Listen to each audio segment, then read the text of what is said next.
Palang gabi po sa ating lahat.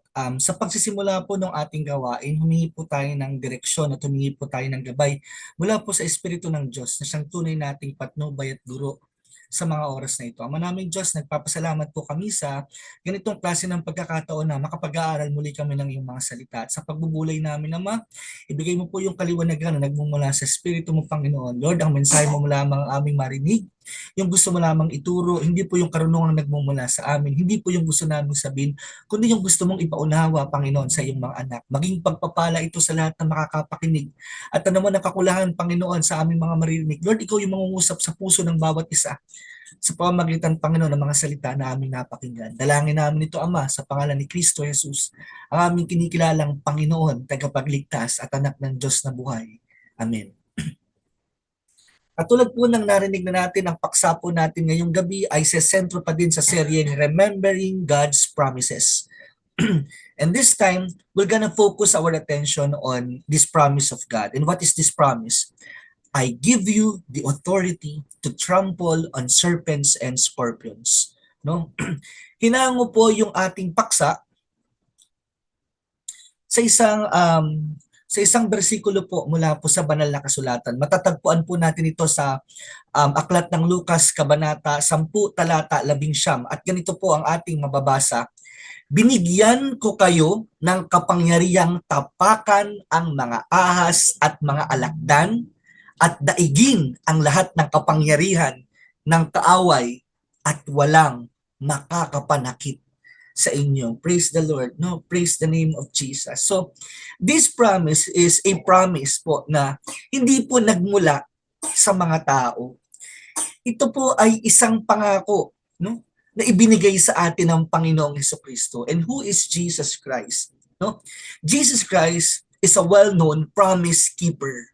So what he said, he will do. And again, what's the promise? Ang sabi, Jesus Christ gave us an authority. What kind of authority?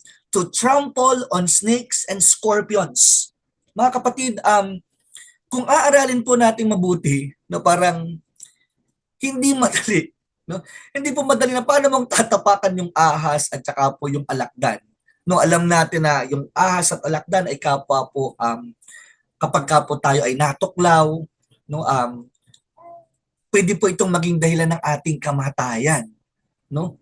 Ibig sabihin, merong hindi magandang balik sa ating pisikal na kalalagayan yung pagkatuklaw ng ahas man o ng alakdan. And yet, God is giving us an authority to trample on these creations by God.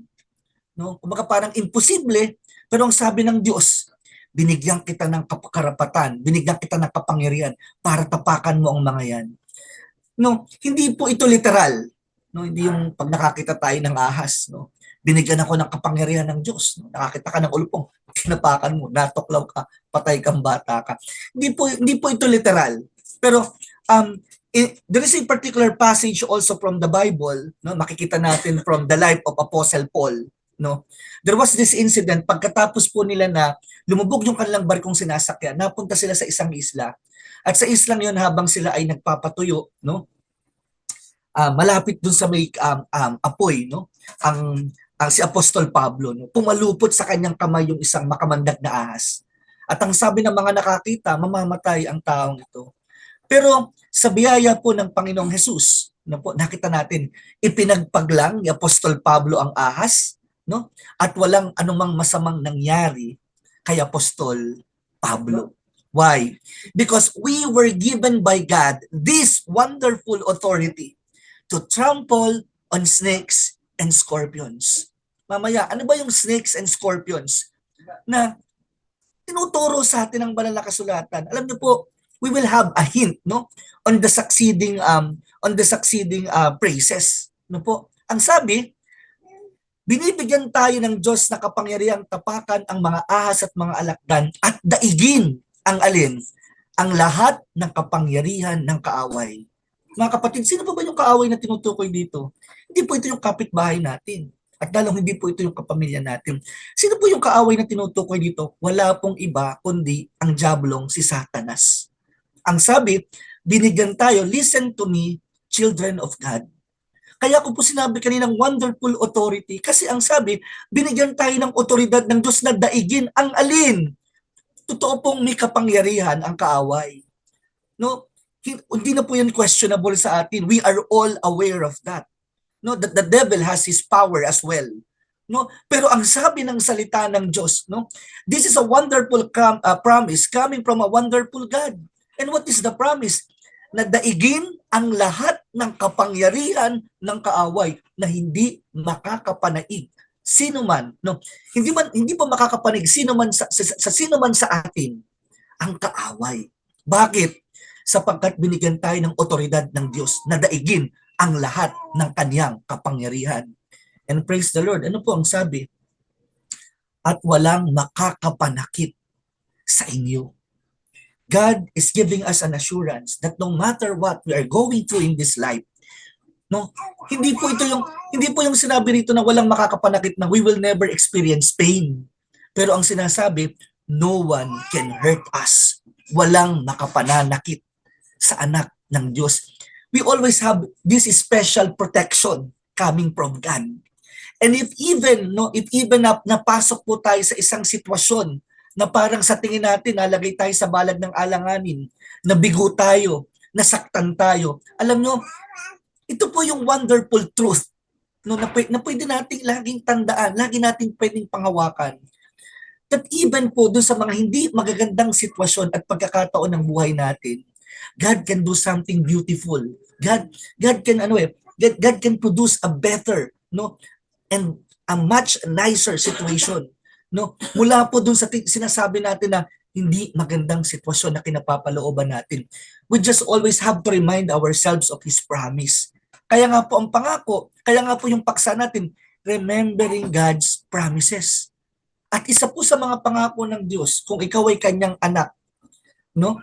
Ang sabi, binigyan ka ng Diyos na kapangyarihang tapakan ang mga ahas at mga alakdan, daigin ang lahat ng kapangyarihan ng kaaway at walang makapananakit sa inyo. Kaya palang sabi ng Bible, we are more than conqueror. We are more than conqueror because think about this authority.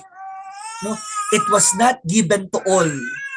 It was only given to God's children.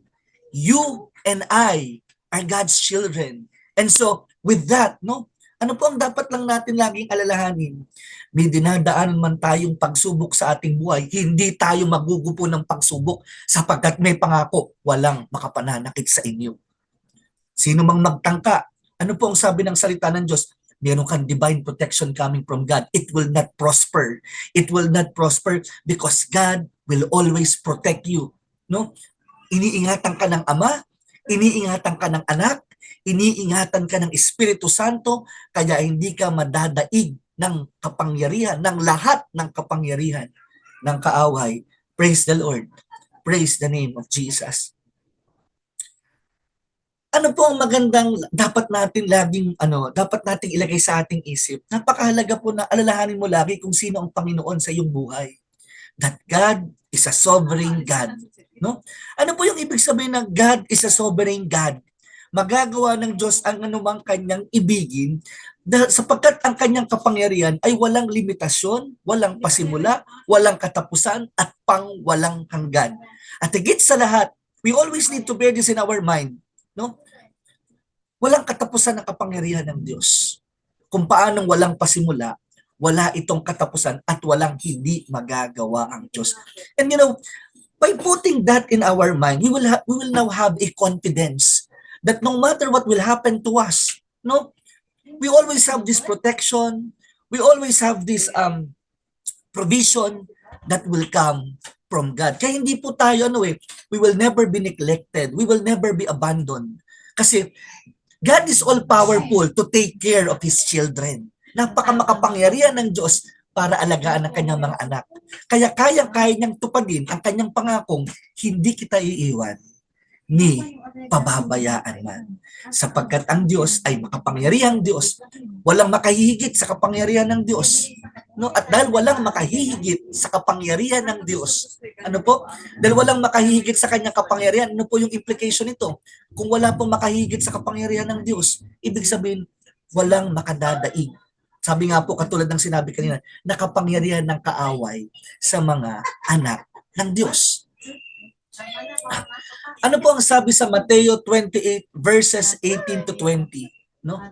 No, bakit ba ang Diyos, bakit ba si Kristo merong kakayanang magbigay sa atin ng kapangyarihan? Bakit ba natin sinasabing si Kristo ang pinakamakapangyarihan? Bakit ba natin sinasabing nasa kanya na yung kapangyarihan? Sa anong otoridad meron ng Panginoong Hesukristo no, para siya ay magbigay ng kapangyarihan sa atin? No? Ang sabi po, simulan natin ang pagtalakay sa Mateo 28 verses 18 to 20. Ang sabi po, lumapit si Jesus at sinabi sa kanila, ibinigay na sa akin ang alin?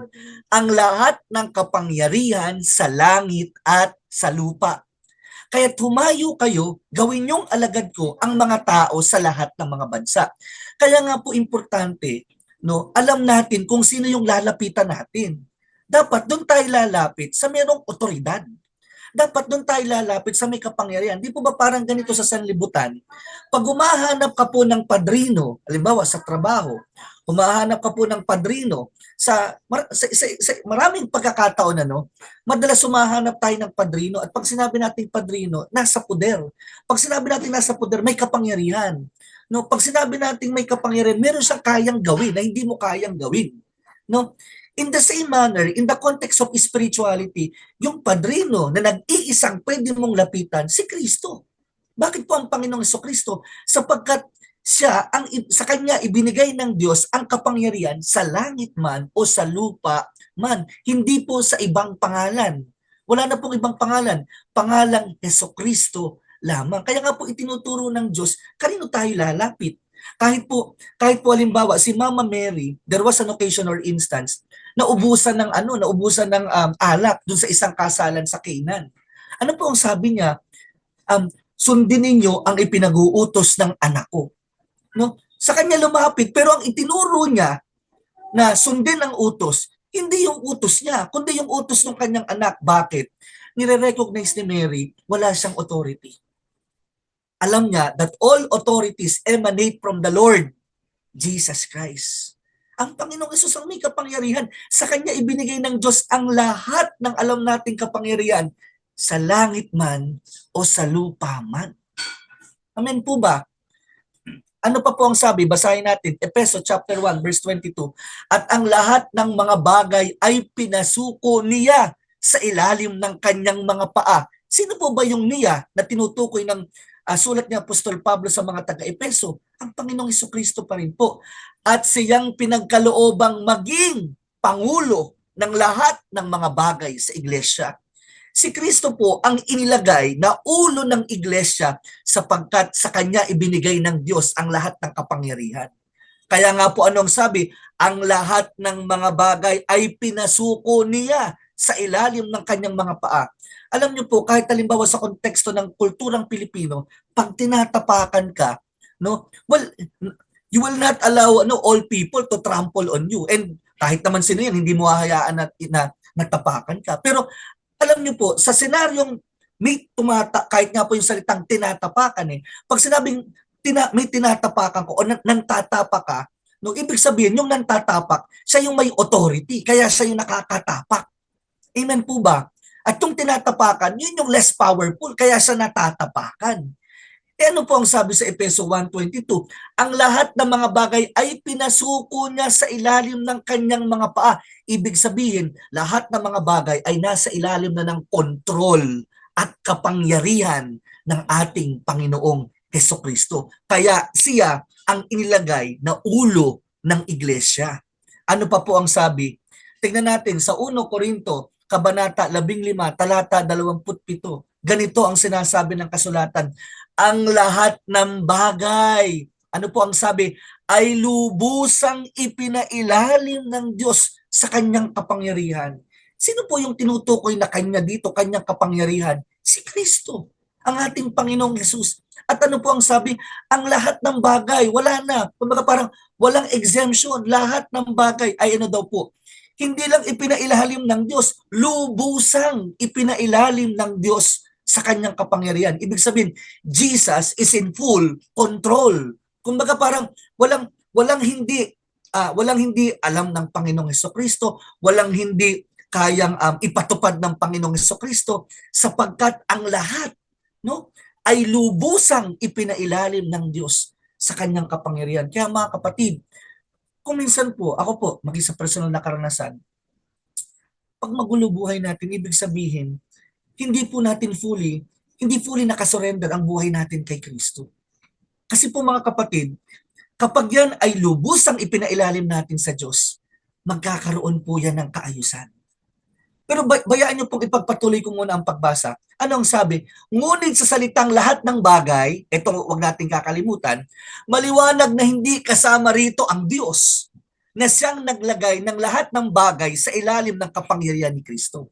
Natandaan po natin, ang kapangyarihan meron ng Panginoong Hesukristo ay galing sa Ama. Amen po ba? Kung paano ang Panginoong Hesukristo naman ang nagsugo sa Espiritu Santo. Ano po ang sabi ng salita ng Diyos? Higit na dakila yung nagsugo kesa sa isinugo. Amen po ba? Kaya, bagamat iisa sila sa pagka-Diyos, ang Ama, Anak, at Espiritu Santo, dahil ang Ama ang nagsugo sa Anak, higit pong dakila ang Ama kaysa sa Anak. Pagdating po sa kadakilaan, doon po, mas dakila daw yung nagsugo. So, sino ang nagsugo sa Ama? Baliktad po. Sino ang nagsugo kay Kristo? Ang Ama. Kaya pag ang pag-uusapan ay kadakilaan, higit na dakila ang Ama kay Kristo. No, pero sa pagka-Diyos, pantay-pantay silang lahat. Sino po ang nagsugo sa Espiritu Santo? Ang Panginoong Hesukristo. Kaya po, sa pagitan ng Panginoong Hesukristo at ng Banal na Espiritu, higit na dakila ang Panginoong Hesukristo. Pero sa pagka-Diyos, pantay-pantay po silang lahat. So ito po yung dapat nating maunawaan. At ang nagbigay ng lubos na kapangyarihan sa Panginoong Hesukristo at ang nagpailalim ng lahat ng bagay sa ilalim ng kapangyarihan ng Panginoong Hesukristo ay ang Diyos nating Ama. So ibig sabihin, yung kapangyarihan na meron ng Panginoong Hesukristo, no, yung naglagay sa kanya lahat ng bagay sa ilalim ng kanyang kapangyarihan, ang naglagay po nito sa kanyang kapamahalaan, sa kanyang kapangasiwaan, ay ang Diyos nating Ama mismo. Pero mga kapatid, ang isang bagay na dapat na maliwanag sa atin ngayong gabi, ang lahat ng bagay na mayroon, ang sanlibutan ito, ay ipinailalim na, ay lubusang ipinailalim ng Diyos sa kapangyarihan ni Kristo. Ibig sabihin, si Kristo na ang may kapamahalaan sa lahat ng bagay na mayroon ang sanlibutan ito, sa langit man o sa lupa man. Ano po? Sa lahat ng nangyayari sa atin, siya ang may kapamahalaan. Sa lahat ng mangyayari sa atin, si Kristo ang may kapamahalaan. Nakikinig po ba kayo mga kapatid? No? Ganito mga kapatid yung konsepto ng kapangyarihan na meron ng Diyos.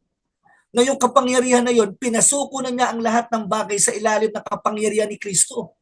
At yung kapangyarihan po na ito ng Diyos na meron, ang sabi, ito yung may control, ito yung nagpapalakad ngayon sa lahat ng bagay, no? Sa sanlibutan ito o sa langit man. Ano pa po ang sabi? Filipos chapter 2 verses 9 to 11. Dahil dito, siya'y lubusang itinaas ng Diyos. Ang tinutukoy pa din po ay ang Panginoong Hesukristo. At binigyan ng pangalang higit sa lahat ng pangalan. Sa gayon, ano po ang sabi? Sa pangalan ni Jesus ay luluhod at magpupuri ang lahat ng nasa langit, nasa lupa, at nasa ilalim ng lupa, at ang lahat ay magpapahayag na si Hesukristo ay Panginoon sa ikaluluwalhati ng Diyos Ama.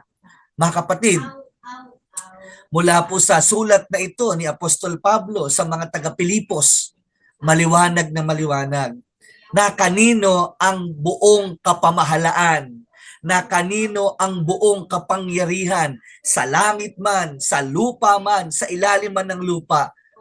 Kanino luluhod? Kanino magpupuri? Sa pangalan ni Kristo Jesus. Mula po sa mga talatang ito, isa ang maliwanag na maliwanag. May kapangyarihan ang Panginoong Hesukristo na magbigay sa atin ng kapangyarihan sapagkat napasuko na niya sa ilalim ng kanyang mga paa ang lahat ng bagay na nasa langit, nasa lupa, nasa ilalim ng lupa. Nakatakda na pong mangyari yan. Hindi na pwedeng mabago. There will be a rebellion in the future. Alam po natin yan. No, pagdating ng huling panahon, magre-rebellion si Satanas kasama ng kanyang mga kampon. Pero alam na po natin ang dulo ng lahat sapagkat ang lahat ng kapangyarihan ay nasa kapamahalaan ng Panginoong Hesus. Magmamanifest yung kanilang rebellion, pero at the end, makikita natin, makukwel ang rebellion. Hindi magtatagumpay ang rebellion.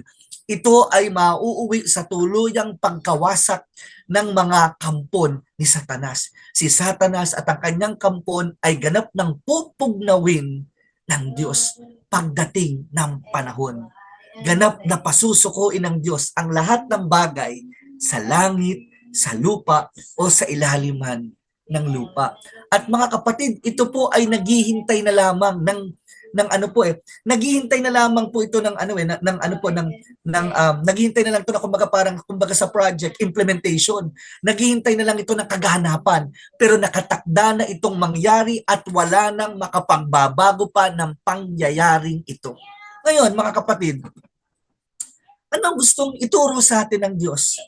Ang unang bagay po na gustong ituro sa atin ng Diyos ngayong gabi, mga kapatid, know where you are siding on. No, kanino tayo nakaside? No? Nakaside ba tayo sa Panginoong Hesus? O nakaside ba tayo sa kaaway ng Diyos? Kasi mga kapatid, nililiwanag na sa atin ng Diyos, binibigyan na po tayo ng Panginoon Diyos no, ng kaalaman sa kung anong mangyayari sa hinaharap. Na alam natin sa anumang paraan walang pag-asa na magtagumpay ang kasamaan. Na ang lahat ng tagumpay ay nasa Panginoong Hesukristo lamang. Sapagkat ibinigay na ng Diyos sa Kanya ang lahat ng kapamahalaan. Naghihintay na lamang ito ng ganap, no, ng kaganapan. Pero nakatakda na lahat ito mangyari na matalo ang kaaway at magtagumpay ang Panginoong Hesukristo sa tuluyang pagpapasuko sa kaaway. Kaya mga kapatid, it is important. We need to make an important decision. Where are we going to cast our lot? Are we going to cast it for the devil? Or are we going to cast it for the Lord Jesus Christ? Where we have an ultimate victory. Alamin natin, kanino tayo nakapanig. Kaya po anong sabi ng salita ng Diyos? Kahit sa paalala po sa Aklat ng Roma, kung ang Diyos ay panig sa atin, sino ang laban sa atin? So, importante malaman natin kanino tayo, para kanino tayo nabubuhay. Mga kapatid, hindi po kay Satanas ibinigay ng Diyos ang kapamahalaan. Hindi po sa kanya ibinigay ang kapangyarihan para pasukuin ang lahat ng nasa langit, nasa lupa at nasa ilalim ng lupa. Paulit-ulit ko po itong sasabihin, ang kapangyarihan at ang ganap na kapamahalaan ay ibinigay sa Panginoong Hesukristo at tangi sa Panginoong Hesukristo. Ang kapangyarihan po mula sa otoridad ng Panginoong Hesukristo, nakikinig po kayo mga kapatid sa atin, ang mag-iingat sa atin mula sa lahat ng patibong na gawa ng kaaway. Mga kapatid, ayaw man po natin at sa gusto, bilang mga anak ng Diyos, may patibong na inilaan sa atin ng kaaway. Pero mga kapatid, we have to bear this in mind kahit may patibong na ginawa sa atin ng kaaway. Ano po ang sabi ng salita ng Diyos? Ang sabi ng salita ng Diyos ay ibinigay sa atin ng Diyos ang kapangyarihan na tapakan ang alakdan, tapakan ang ahas at daigin ang lahat, hindi po yung ilan lang. Mga kapatid, praise the Lord. What a wonderful privilege, no? Na tayo ay mga mananampalataya, na tayo ay mga anak ng Diyos. Binigyan tayo ng Diyos ng kapangyarihan na daigin ang lahat ng kapangyarihan ng kaaway at walang makapananakit sa atin. Bakit? May mag-iingat lagi sa atin.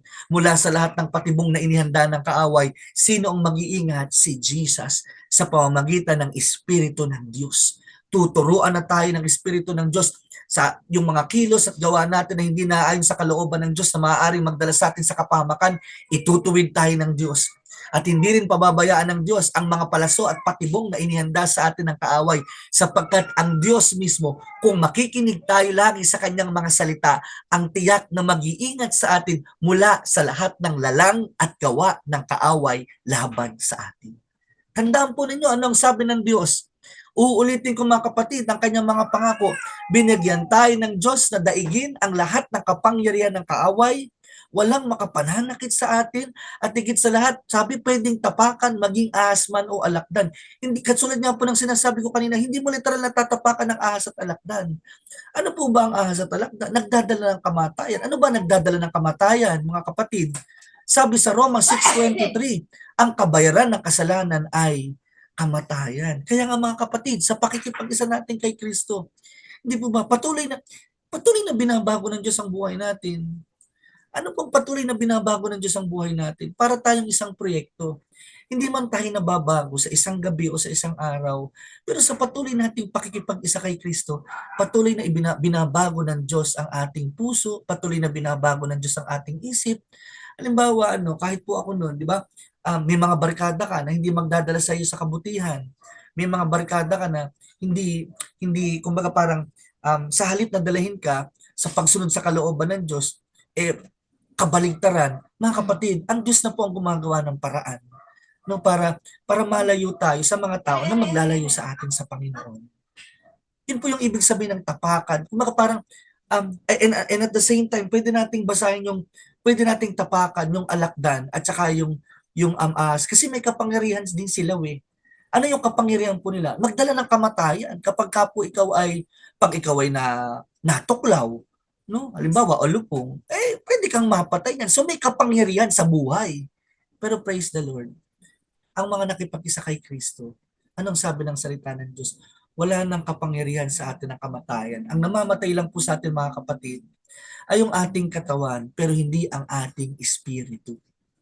Kasi ang buhay ng isang tao na kahiwalay kay Kristo, sa tingin ng Diyos, ang kanyang espiritu ay patay.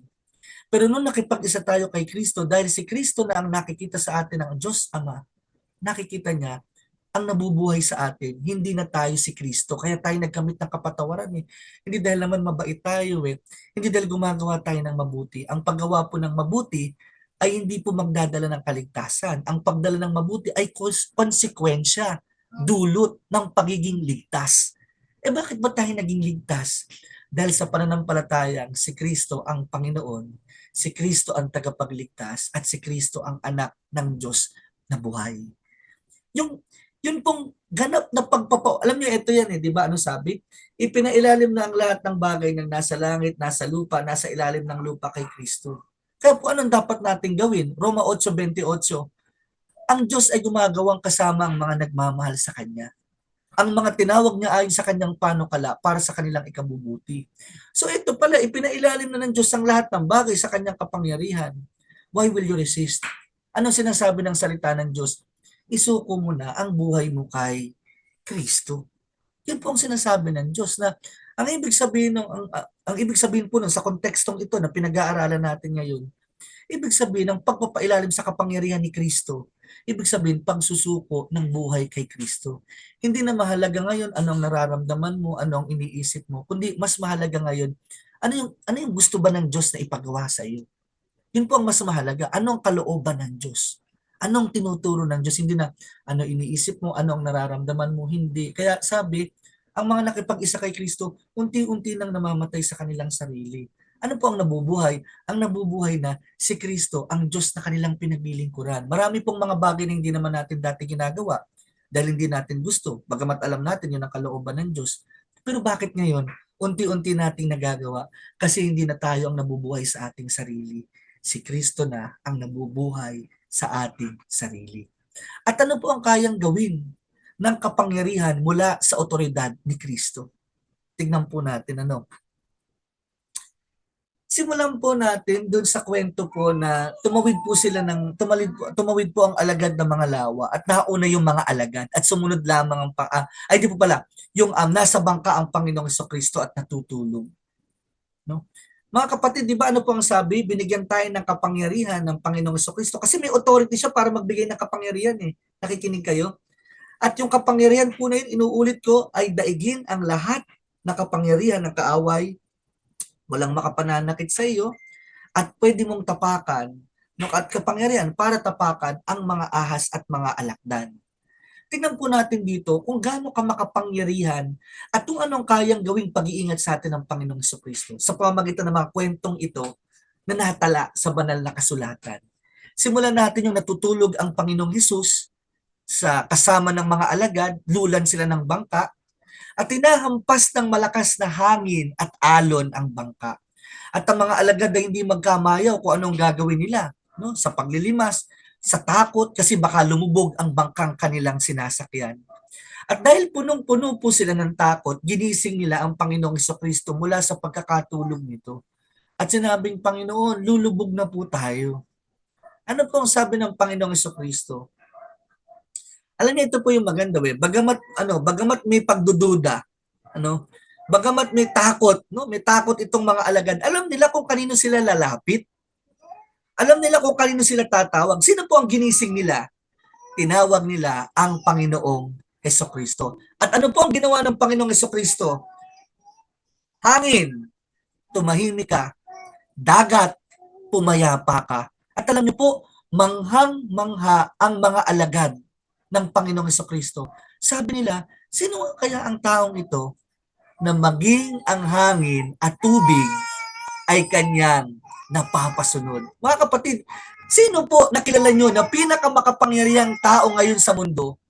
Yung merong control o kapangyarihan sa elemento ng hangin, elemento ng apoy, elemento ng tubig, elemento ng lupa. Wala pong pwedeng mag-control ng langit. Wala pong pwedeng mag-control ng hangin, tubig, lupa at apoy. Pero dito po, at sa isa pang pagkakataon sa Bible, ipinakita po ng salita ng Diyos, si Kristo nakalakad sa ibabaw ng tubig. Si Kristo na pasunod ang hangin at tubig. Mga kapatid, kung itong mga bagay na ito ay hindi kayang mapasunod maging ng modernong teknolohiya at siyensya, mga kapatid, isa lang ibig sabihin nito, Jesus must be an all-powerful God. No? For Him to has the authority to command even the wind and the water. Mga kapatid, napakamakapangyarihan ng Panginoong Hesus para mapasunod niya maging ang hangin at tubig. Mga kapatid, hindi po yan nagtatapos dyan. Alam natin na sinubok ni Satanas si Job. Pero mga kapatid, ito po yung sinasabi ko sa inyo Ito po yung sinasabi ko sa inyo kanina na binigyan tayo ng otoridad o kapangyarihan ng Diyos na daigin ang lahat ng kapangyarihan ng kaaway at walang makapananakit sa atin. Alam nyo po, walang makapananakit sa atin, hindi dahil makapangyarihan tayo, kundi dahil merong nag-iingat sa atin. Sino po ang nag-iingat sa atin? Si Jesus. Hindi po ba? Nung si Satanas po, sabi ni Satanas, nung kinakausap niya ang Diyos, sabi ng Diyos, pinagmamalaki ng Diyos ang kanyang lingkod na si Job. Sabi ni Satanas, sino eka ang hindi maglilingkod sa iyo? Paano eka? Pinagpapala mo. Subukan mo ekang sumpain ang buhay ni Job kung hindi kanyan eka sumpain. Pero ano po ang ginawa ng Diyos? Sabi niya, o sige, no? Subukin mo ang lingkod kong si Job, pero wag mo lamang sasaktan. Kumaga parang wag mo lamang kukuhanin ng kanyang buhay. Kaya mga kapatid, alam niyo po, pati po yung mga pagsubok na ating dinadaanan sa buhay, pinifilter ng Diyos. Pag anak ka ng Diyos, hindi kaya sabi sa 1 Corinto chapter 10 verse 13, wala pang pagsubok na di dinanas ang lahat ng tao. Ano po ang sabi?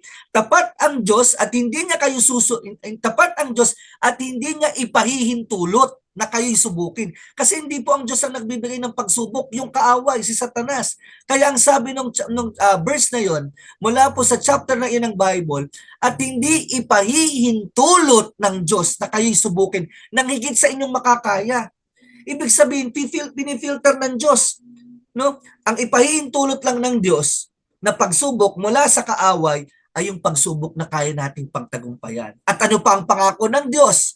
Sa halip, pagdating ng pagsubok, bibigyan niya kayo ng lakas upang mapagtagumpayan iyon. Praise the Lord.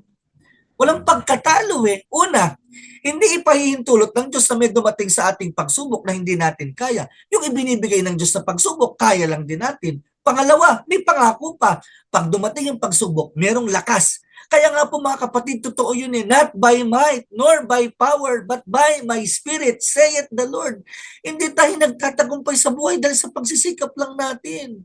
Hindi dahil matalino tayo, hindi dahil malakas tayo, hindi dahil makapangyarihan tayo, ang ating tagumpay ay laging nakatali kay Kristo. Nagtatagumpay lamang tayo dahil kay Jesus. Ang lahat ng tagumpay, ang lahat ng magandang bagay na meron tayo sa ating buhay ay bagay na nagmula kay Kristo. Kaya kung merong dapat pasalamatan, hindi dapat makalimutan si Jesus Christ yun. Habang umaasenso tayo sa buhay, si Jesus Christ yun. Sa lahat ng mga katagumpayan natin sa buhay, si Jesus Christ yun. Sa lahat ng opportunity natin, si Jesus Christ yun. Walang mabuting bagay na hindi nagmula sa Diyos. Kaya dapat ang lahat ng karangalan, ang lahat ng kapurihan, mabalik sa tunay na may-ari. Eh sino po ang tunay na may-ari? Si Jesus. Kaya mga kapatid, lagi nating tandaan, ganun kamakapangyarihan ng Diyos. Na ang Diyos, pinifilter yung pagsubok na darating at siya din ang nagbibigay ng lakas o kalakasan para mapagtagumpayan natin yun. Para hindi tayo magapo. Ito nga po, tignan nyo mga kapatid eh. Diba? Ipinahintulot ng Diyos, totoo po. Ipinahintulot ng Diyos yung pagsubok na kaya natin. Pero tignan mo, sa huli, bibigyan din niya. Kaya inuulit-ulit yung mga kapatid kasi napakagandang katotohanan nito eh. Mapagtatagumpay natin yung mga pagsubok na yun sa pamamagitan lang din ng lakas na kaloob ng Diyos. Kaya, pag hindi ka manghihiram ng lakas sa Diyos, hindi natin mapagtatagumpayan. Kaya po pala ang sabi, the battle is the Lord's. Ang laban ay hindi sa atin. Hindi lahat ng laban ay atin. Ang lahat ng laban natin ay sa Diyos. Kaya sa Diyos mo itaas. Sa Diyos mo ilapit. Sa Diyos natin isuko. Sa Diyos natin iiyak. Sa Diyos natin lahat ipagkatiwala. Sa Diyos natin lahat itaas sapagkat siya lamang ang may tiyak na magagawa. Kasi mga kapatid, yung tagumpay galing sa Diyos eh. Yung kalakasan para ito mapagtagumpayan yung pagsubok galing sa Diyos. Kaya kanino natin, kaya nga mga kapatid, ito isang bagay na patuloy na tinuturo sa atin ng Diyos sa loob ng iglesia. Yung buhay natin, ipagkatiwala na natin kay Kristo. Ipagkatiwala na natin ang buong buo kay Kristo. Nasa Kanya na yung, sinabi na ng Diyos eh, nasa Kanya na yung kapangyarihan eh. Yung lubusang kapangyarihan, ipinailalim na tayong lahat sa kapangyarihan ng Panginoong Hesus. Ano gagawin natin? Hindi natin pwedeng labanan kasi walang paraan para magtagumpay, hiwalay kay Kristo. Ano sabi ng salita ng Diyos? Hiwalay kay Kristo, wala kayong magagawa. Kasi nasa Kanya na lahat ng kapangyarihan eh. Ito nga po maganda. Alam niyo sa mga nakipag-isa kay Kristo, hindi lang kapangyarihan ang ibinigay ng Diyos. Si Kristo mismo ang nasa atin, yung pinakamakapangyarihan. Can you imagine that? Kaya pala ang sabi, hindi walang binigyan tayo ng Diyos ng kapangyarihan na daigin ang lahat ng kapangyarihan ng kaaway. Eh bakit? We have Jesus Christ in our hearts. We have Jesus Christ in our lives. Ano pa po ang pag pinakita ng Biblia? Nakita niyo po yung babaeng inaagasan ng dugo for 12 years? Mga kapatid, ipinagkatiwala ng babaeng ito yung kanyang kalusugan, yung kanyang kagalingan sa mga doktor. At ano pong sabi ng Biblia, halos maubos na ang kanyang kayamanan, pero hindi bumuti kamunti man, gamunti man, maliit man, wala, kumbaga parang walang significant change. Yung sakit, yung hirap na dinadanas siya nung una, hindi na alis, hindi na ibsan, hindi na wala. Eh lahat ng doktor na puntahan na, naubos na yung halos lahat ng kayamanan niya sa pagpapagamot. Eh isipin niyo, 12 years ba namang dinudugo? No? Pero itong babaeng ito isang araw, nang marinig niyang dadaan ng Panginoong Hesus doon sa kanilang lugar, isiniksik ng babaeng ito, mahipo ko lang ang laylayan ng Panginoong Hesukristo, gagaling ako. Yun lang po ang nilagay niya sa isip. Mga kapatid, hindi si Kristo, ha? Hindi ang Panginoong Hesukristo mahawakan niya. Ang sabi lang niya, yung laylayan lang ng kasuotan ng Panginoong Hesus ang mahawakan niya, gagaling siya. Yun ang pananampalataya niya. Praise the Lord, praise the name of Jesus. Nakipagsiksikan to, ikaw ba naman 12 years, dinudugo, edi palagay, edi tiyak yan, hinang-hina na yan, latang-lata na yan. Pero hindi niya tinignan yung pagod na siya. Hindi niya tinignan na mahinang-mahina na katawan niya. Kasi nakatuon siya kay Jesus, mahipo ko lang ang laylayan nito, gagaling ako. Mga kapatid, true enough. Pagkahipo ng babaeng inaagasan ng dugo for 12 years, yung hem of the garment ni Lord Jesus Christ, there and then, tumigil ang kanyang pagdurugo. At ano po ang sabi ng Panginoong Yesus? Lumingaling ang Panginoong Yesus. May humipo eka sa akin. Alam nyo, lahat ng mga alagad, di isang reaksyon. Panginoon, sa dami ba naman na nagkakagulo ng mga tao para malapitan kayo? Sino, paano namin malalaman kung sino sa kanila yung humipo sa inyo?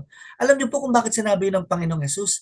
Kasi naramdaman ng Panginoong Yesus na may lumabas sa kanyang kapangyarihan. May lumabas na ano po, kapangyarihan. Kailan lumabas?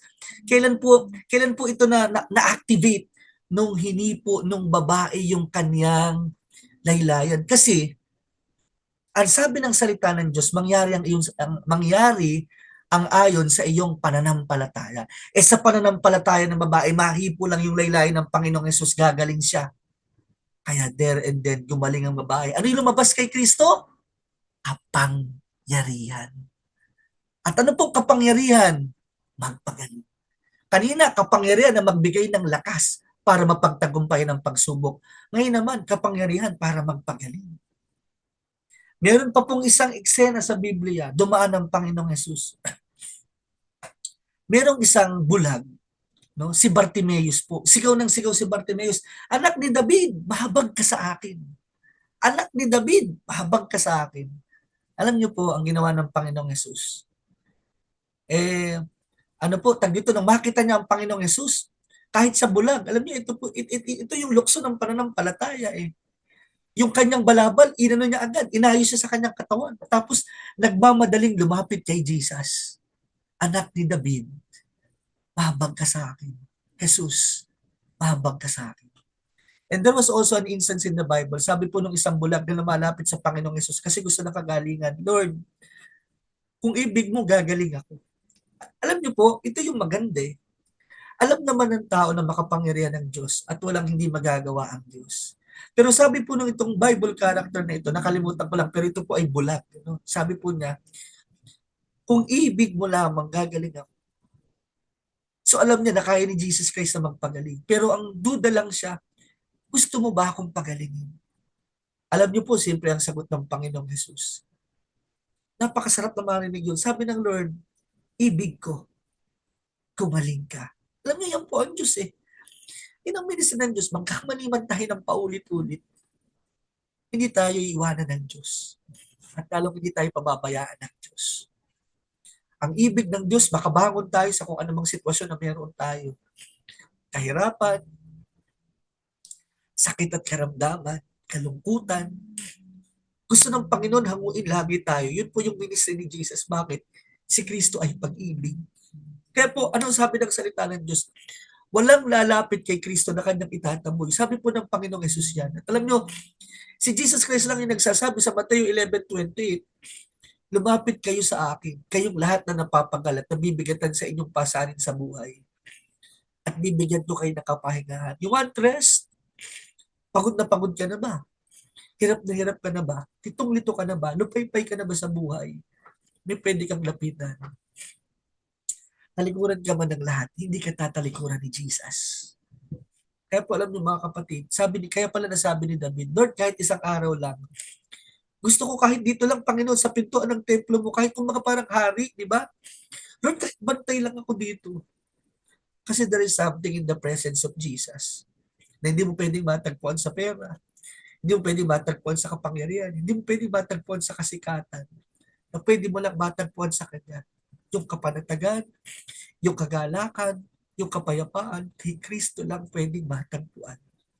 At lahat, alam niyo po ito maganda, lahat ng tao na lumapit kay Kristo mula pa sa sinaunang panahon hanggang sa kasalukuyan, isa man, walang binigo ang Diyos. Kasi yun ang ministry ni Jesus Christ. Yun nga po dahilan, kaya siya lumapit kasi hindi tayo lumalapit sa Kanya. Kaya siya nagkatawang tao, para siya na ang lumapit sa tao. Para dalhin sa atin yung kaligtasan, isang kaligtasan na hindi mo kailangang bayaran, isang kaligtasan na hindi mo kailangang paghirapan. Ang kailangan mo lang tanggapin ang kagandahang loob ng Diyos. Kapangyarihan na hindi kayang ibigay ng sanlibutan ito. Kasi ang sanlibutan ito, kapag kami kapangyarihan, nakita natin, madaming umaabuso. Instead of helping those poor, instead of helping those who are helpless, They are taking advantage ng weakness para sila ay makinabang. Pero hindi si Kristo. Up to the last, no? Di ba ba? Up to his last breath. No? When he is about to die on the cross, ano po ang sabi niya? Ama, patawarin mo po sila. Hindi nila alam ang kanilang ginagawa.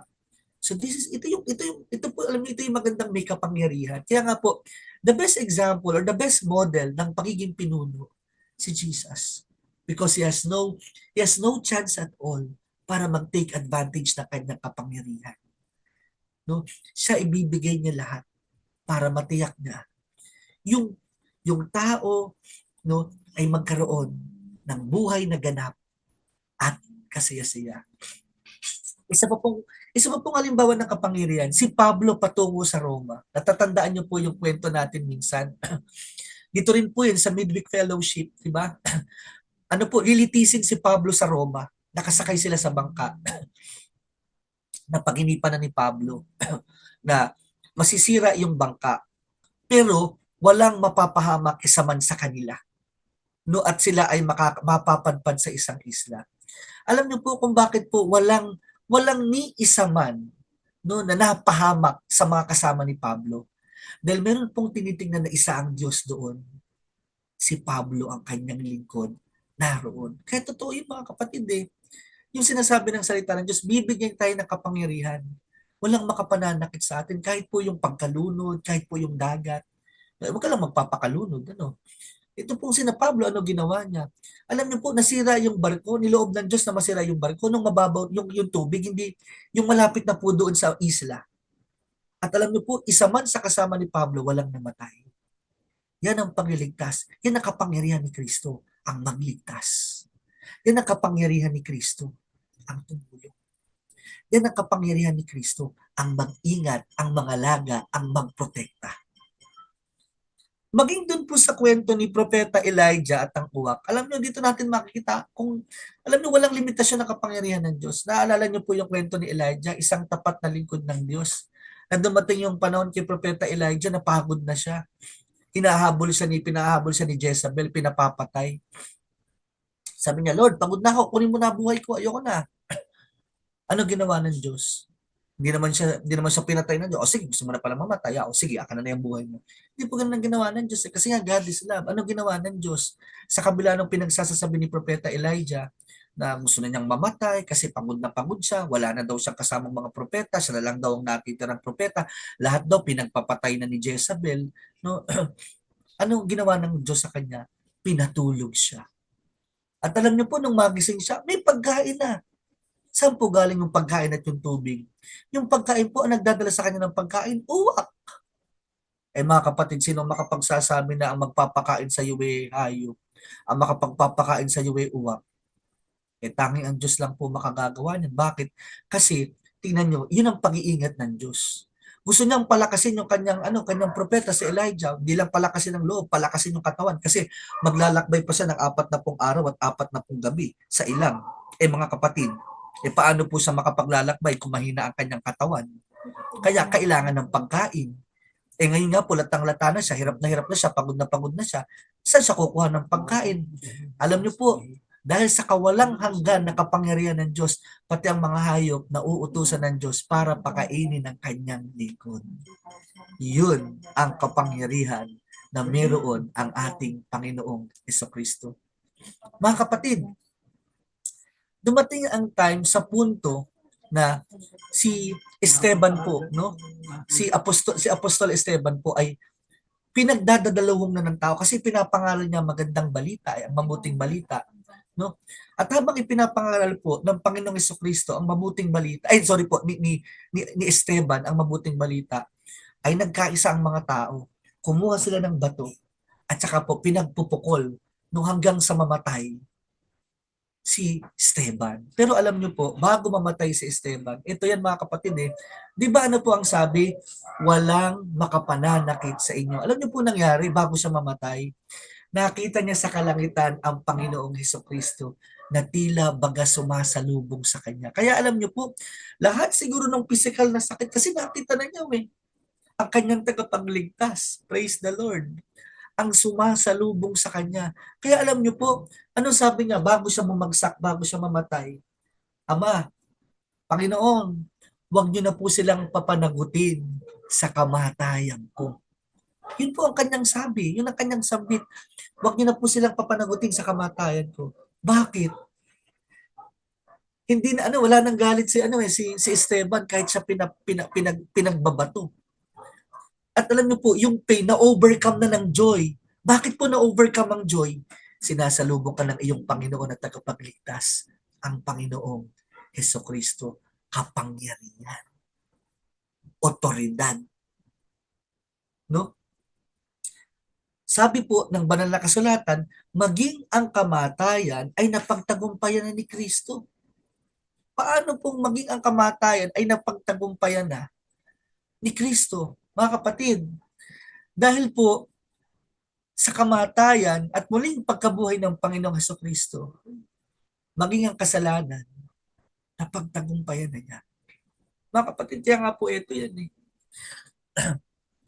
Mga kapatid, pare-pareho tayo na may kinakabaka pa. Marami na tayong napagtagumpayan, madami nang binago ang Diyos sa ating buhay, at madami pa ding itinutuwid ng Diyos sa ating buhay. Pero gusto ko pong ibahagi sa inyo isang magandang bagay na natutunan ko sa pakikipag-isa sa Panginoong Kristo, na hindi tayo nababago overnight, pero ang buhay natin patuloy at patuloy na binabago ng Diyos habang bawat araw natututo tayong magsuko ng buhay sa Diyos. Ano po yung ibig sabihin ko?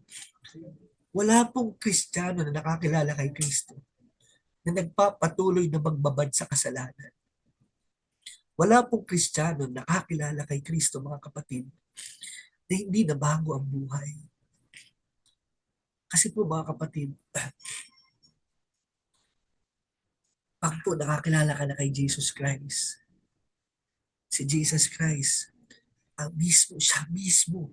Alam niyo po, minsan na kailangan mo lang sabihin, Lord, pag magda, Lord, sinusuko ko na yung buhay ko sa iyo. Huwag ka nang mag-isip paano mo babaguhin ang buhay mo. Huwag ka nang mag-isip paano ka makakaalis sa kasalanan mo. Sabi nga no, nung mga ganun sa loob ng iglesia natin, ituon mo na lang yung isip mo kay Kristo. Ituon mo na lang ang isip mo sa salita ng Diyos. At si Kristo ang babago ng buhay mo. Maniwala ka. Alam niyo po, hindi mahirap maging born again. Sapagkat may espiritu ang Diyos na ibinigay sa atin parang tumulong. No, merong struggle.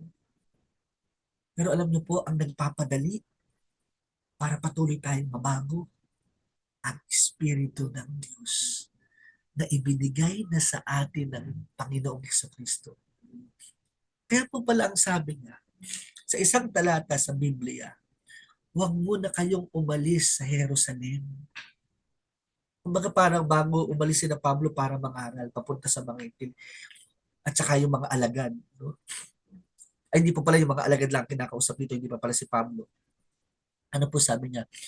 Subalit, hintayin muna ninyo ang pagbaba ng kapangyarihan na bababa sa inyo. At saka kayo humayo. Ano pong kapangyarihan ang tinutukoy doon? O sinong kapangyarihan? Kapatid, yun yung Espiritu ng Diyos. At yung Espiritu ng Diyos, yun yung kapangyarihan ng Diyos na bumabago ng buhay natin.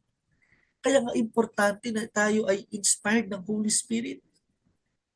Importante na yung Espiritu nakatahan sa atin kasi siya yung nagbibigay sa atin ng kapangyarihan to say no to temptation, to say no to sin. It is the Spirit of God. Because where the Spirit of God is, there is freedom. There is kung nasa ng Espiritu ng Diyos, naroon at may kalayaan. Sino pwede magpalaya sa atin sa kasalanan? Isa lang, ang namatay at muling nabuhay pero hindi nagkasala. His name is Jesus. His name is Jesus. Alam niyo po mga kapatid, sa mahabang panahon na din po ng pakikinig, pagdalo, no? Sabi ko nga po, yung buhay pala ng tao, ipinapakita sa iyo ng Diyos. Kasi Sa mahabang panahon, diskarte mo yan eh. Sa mahabang panahon, kailangan kong mag-aral. Sa mahabang panahon, kailangan kong gawin to. Nakadepende ka sa sarili mo. Kaya pala madalas, pumapalpak tayo. Pero alam niyo po, ito maganda habang tumatagal ka. Kaya palang importante lang manatili ka. Mananatili naman tayo sa biyaya ng Diyos eh. Hindi naman dahil sa pagsisikap natin eh. Ang importante lang makinig ka. Kahit hindi mo gusto. Kahit tinatamad ka ng dumalo, dumalo ka pa rin. Yun lang importante. Hindi mo kailangan ma-feel na okay kang dumalo para dumalo ka. Hindi mo kailangan ma-feel na deserving ka para dumalo ka. Basta dumalo ka lang. Ang importante, nakikinig ka ng salita ng Diyos. Alam mo, gusto ko yung analogy ni Brother Tony dati. Kahit na naaambunan ka lang, pag matagal kang maambunan, mababasa ka din. Hindi ka pwede hindi mabasa. Kahit mahinang-mahina ang ambon, pag patuloy kang maambunan sa mahabang panahon, mababasa ka rin. Mga kapatid, ganun din po eh. Pag patuloy kang makikinig ng salita ng Diyos, gusto mo man at hindi. Kaya nga lang importante, mapakinggan mo.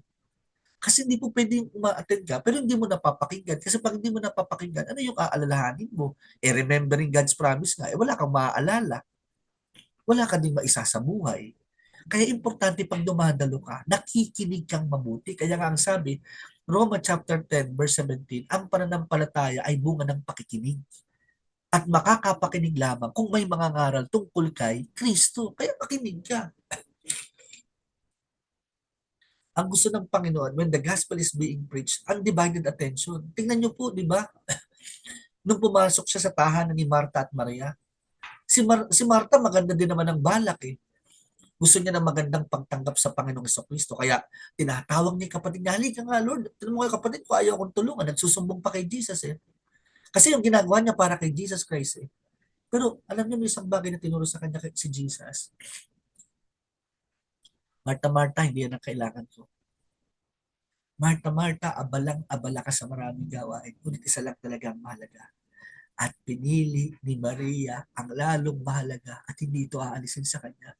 Ano yung pinili ni Maria? Ang daming gumugulo kay Maria. Pwedeng gumulo sa kanya kasama na yung kapatid niya. Pero ano po ang ginawa ni Maria? Tumuon si Maria sa salita ng Diyos. Tumuon si Maria kay Jesus. Tumuon si Maria sa pinanggagalingan ng kapangyarihan. Anong sabi ng salita ng Diyos? At ito'y hindi aalisin sa kanya. Mananatiling nakatanim sa kanyang puso at isip. Kaya sabi ng Panginoon, di po ba, inula to, darating eka ang time. Ako eka ang maglalagay sa isip at magtatanim sa puso. Hindi na eka ito mawawala. Kasi siya na ang naglagay. Alam nyo, ganyan po ang lakarin ng buhay Kristiyano. Ako personally, habang tumatagal, ang nakikita ko po, talagang makikita mo na, hiwalay kay Kristo. Alam niyo, ito po isang bagay na tinanggap ko na sa buhay ko. Hiwalay kay Kristo, wala tayong magagawa. Na pag ang lahat ay batay lang sa diskarte mo, hindi ka magtatagumpay. Ang kailangan mo, si Jesus. Pag wala si Jesus, walang tagumpay. Ang totoong tagumpay, matatagpuan lang kay Jesus. Sabi ko nga po, I'm still struggling. Lahat naman tayo may struggle eh. Lahat tayo may mga binabaka pa din doon sa buhay natin, ang mga kahinaan natin sa pag-iisip, sa pananalita, sa kilos. Pero alam niyo po, sabi ko nga, isang bagay na iniiwan ng Diyos lagi na impression sa puso ko na takot na akong humiwalay sa kalooban ng Diyos. Kasi nakita ko na yung buhay ko na hiwalay sa kalooban ng Diyos, magulo. Pag nakahiwalay ka sa kalooban ng Diyos, magulo. Pero praise the Lord, sabi ko nga, kahit ako nag-struggle, kasi naniniwala ako eh, ang Diyos patuloy ang bumabago ng isip natin, ang Diyos ang patuloy na bumabago ng buhay natin. Patuloy kong pipiliin, kahit minsan di naman madaling sundin yung kalooban ng Diyos, piliin natin. Kasi alam niyo po, kahit mahirap, pag ang sinusunod natin yung kalooban ng Diyos, alam natin ang huli, tagumpay. Kasi pangako yan ng Diyos. Ano ang sabi? I will give you the authority to trample on snakes and scorpions. Ano pa sabi niya? Sabi niya, madadaig natin ang lahat ng kapangyarihan ng kaaway at walang makapananatin sa inyo. Pangako po yan ng Diyos. At pagpangako ng Diyos, Kanya itong tutuparin. God will move heaven and earth para matupad ang kanyang mga pangako. Sabi ko nga po ano kailangan alam lang natin kung saan nanggagaling yung authority natin. Kanino nanggagaling yung authority natin? Kay Jesus. Kailangan lang natin i-exercise yan. Diba? Ilang beses po na ikwento ko sa inyo na dati po siguro po yon high school yun. Nagsisimula pa lang ako sa gawain ng Panginoon. Nandun lagi ang pag-iingat ng Diyos na there was an occasion po na nasagasaan po yung ano ba tawag dito, yung paa po. Yung paa ko nadaanan po ng gulong ng ng kotse na nagmamadali. So siyempre, pagkaalis po nung gulong ng kotse na kasi mabilis po dumaan po doon po sa may bayan, doon po sa malapit sa may Jollibee doon Siyempre, ano kaya nangyari sa paa ko? Diyos ko, parang ang iniisip ko na agad na, Diyos ko, gastos na naman ang iuuwi ko dito sa bahay namin. No na, kasi nag-aaral pa lang po ako noon, dagdag na naman ako sa intindihin dahil, siyempre, ikaw ba naman ang nadaanan ng sasakyan yung paa mo? So ano pwedeng mangyari? Yun po yung takot ko. Pero praise the Lord, no? Ang hindi ko naisip, naiusad ko na pala yung paa ko. So ibig sabihin, kung naiusad ko yung paa ko, tiyak yun, walang bali. And praise the Lord, di naman ako nagpa-x-ray. Hanggang ngayon, purihin ng Panginoong Jesus. Naihahakbang ko naman, nailalakad ko naman yung paa ko. Ibig sabihin, may nag-iingat. Kaya nga lang po, yun, yung isang pagkakataon naman, yung po, nag-aaral pa po ako sa Philippine Normal University, papauwi po ako. Nakasakay po ako sa dulo ng nakasakay po ako sa dulo ng kotse, dulo po ng jeep. Sa Blumentritt po kasi meron dong railroad, no? Papalabas na po ngayon yung tren. Ang problema po mga kapatid, no? Yung traffic po, bumper to bumper yung traffic situation. Talagang ayaw umandar nung mga sasakyan. Ang problema po, yung nakausad na po ng kaunti yung jeep, pero yung kalahating bahagi po ng jeep mahaba kasi nandun pa po sa may railroad. Ibig sabihin, yung ang pagitan na lang po namin siguro ay mga limang di pa po. Mga limang di pa po yung pagitan sa akin nung tren. Lahat po ng nakasakay doon sa jeep, nagtalo na. Nagtalo na po talaga. Ako po, gusto kong tumalon at that time. Gusto ko mga kapatid na tumalon Pero alam niyo po ba mga kapatid, pagka pala naunahan ka ng takot, kahit gusto mong tumalon, yung isip ko sinasabi, talon ka, talon. Yung tuhod ko po ayaw sumunod ng tuhod. Nanginginig na lang po yung tuhod ko. Hindi na kumikilos. Alam niyo po ang sinabi ko na lang dahil ala na akong magagawa tatamaan na kami ng nung hahampasan na kami nung tren. Alam niyo po, paulit-ulit na lang ako sa isip ko, in Jesus' name, in Jesus' name, in Jesus' name, in Jesus' name. Kasi sabi ng Lord, call upon the name of the Lord and you shall be saved. Alam niyo po, parang hinawi po ng dagat na pula. Doon ka po magugulat. Bumilis po yung takbo ng trapiko. At alam niyo po, nagmadali yung jeep kasi pati sasakyan natatamaan Praise the Lord, kahit anong galos. Wala pong nangyaring masama sa akin. Purihin ng Panginoon. Fourth year college po ako mga kapatid, yung po kasi dating daanan naming tulay, yun po mga kahoy-kahoy. At yung po mga kahoy-kahoy na yun, minsan mga bungi-bungi po. Siguro dahil pagod na ako, marami po akong bit-bit noon. Ang kahulugan ko po sapa malalim, bagong hukay po ng backhoe yung sapa. Hindi po ako marunong lumangoy. Lahat po ng gamit ko, bit-bit ko, hawak ko. Alam niyo po nalisya yung paa ko kung ito po yung tulay na ganyan po yung paa ko ganyan tapos po bumaligtad akong ganun. Ang hindi ko po maintindihan din paano po yung paa ko kumawit po doon sa may tulay. Purihin ng Panginoon kung hindi po nakawit yung paa ko doon sa tulay. Dire-diretso po akong hulog na patusok ang ulo ko po doon sa doon po sa may sapa. Di paano ka mabubuhay noon? Bit-bit ko pa po yung bag ko, napakabigat at lahat ng gamit ko, pinupuri ko po ang Panginoon kahit yung mga gamit ko hindi po nagkanda hulog. Ayun, naghihiyaw na po. Ang nadaanan ko rin mga lasing, nawala po yung pagkalasing ng mga lasing. At sila po yung tumulong sa akin para po ako maiahon doon po sa pagkakasalala ko doon sa tulay. Dahil hindi, nakasalalak po yung pa ako pero hindi ka nagagalaw dahil pag gumalaw ka po, mahuhulog ka. Hiyaw na lang po ako ng hiyaw ng tulong. Praise the Lord. Pero tingnan mo po ang kabutihan ng Panginoon, hindi ipinahintulot ng Diyos na ako ay mahulog. Nung ano po, pangalan po nito, dito lang pong kailan ba ako Sabado po, no? Ito pong linggo ng umaga, no? Namalengke po ako kasama po yung pamangkin ko, no? Pag-uwi ko po mga kapatid, ano po, meron po kasi kaming dinadaan, maraming puno po doon sa daanan namin. Alam niyo po ba, paglagpas po namin doon sa puno ng mangga, isang malaking sanga po ng kahoy yung bumagsak. Ang lakas po ng lagutok at malaking bahagi po ng sanga yung bumagsak. Praise the Lord, nakalagpas na kami nung bumagsak.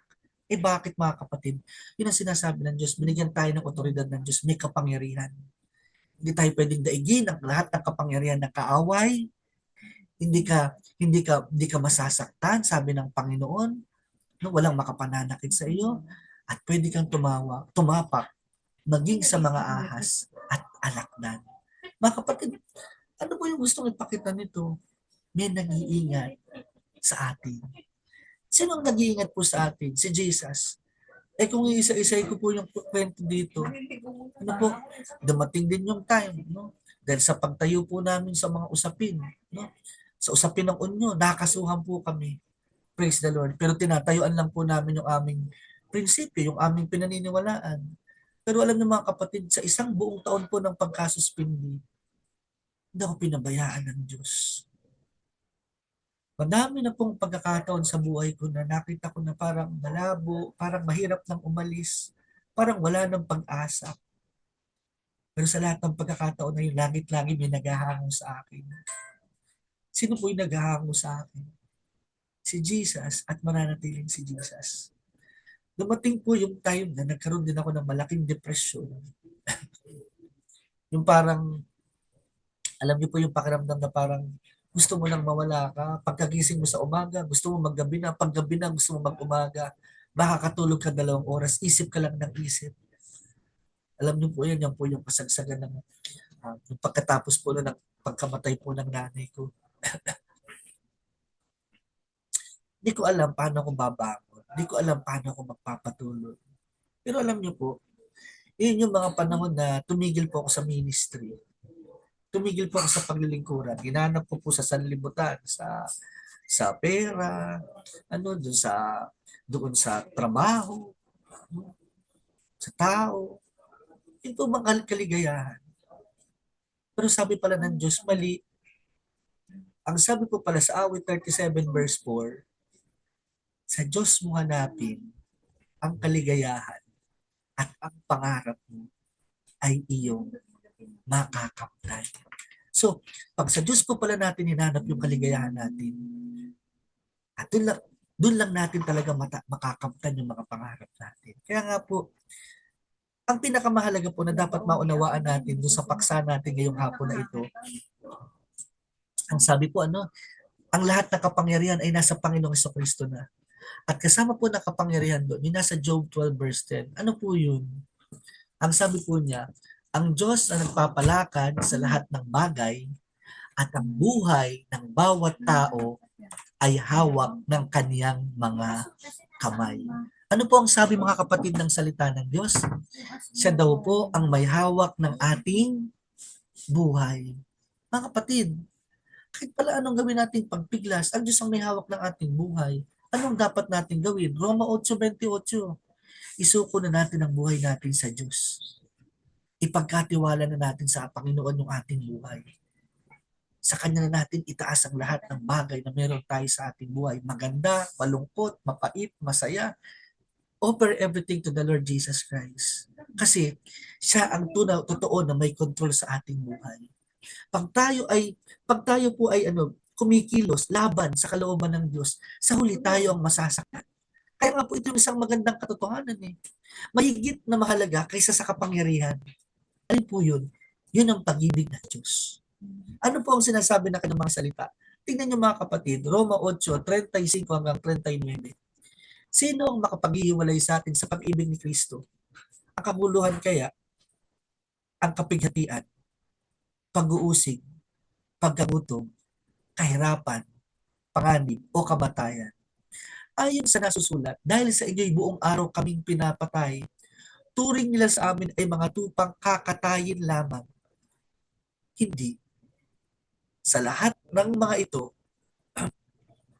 tayo'y lalong higit pang magtatagumpay sa pamamagitan niya na nagmamahal sa atin. Sino po nagmamahal sa atin? Yung nagbigay ng kapangyarihan. Sino po yung nagbigay ng kapangyarihan? Si Jesus. Yung pag-ibig ng Diyos ang tunay na kapangyarihan sapagkat natitiyak kong walang makapaghihiwalay sa atin sa kanyang pag-ibig. Kahit ang kamatayan o ang buhay, ang mga anghel o ang mga pamunuan, at ang mga kapangyarihan, ang kasalukuyan o ang hinaharap, ang kataasan o ang kalaliman, o ang alimbang nilalang ay hindi makapaghiwalay sa atin sa pag-ibig ng Diyos na ipinagkaloob sa atin sa pamamagitan ni Kristo Jesus na ating Panginoon.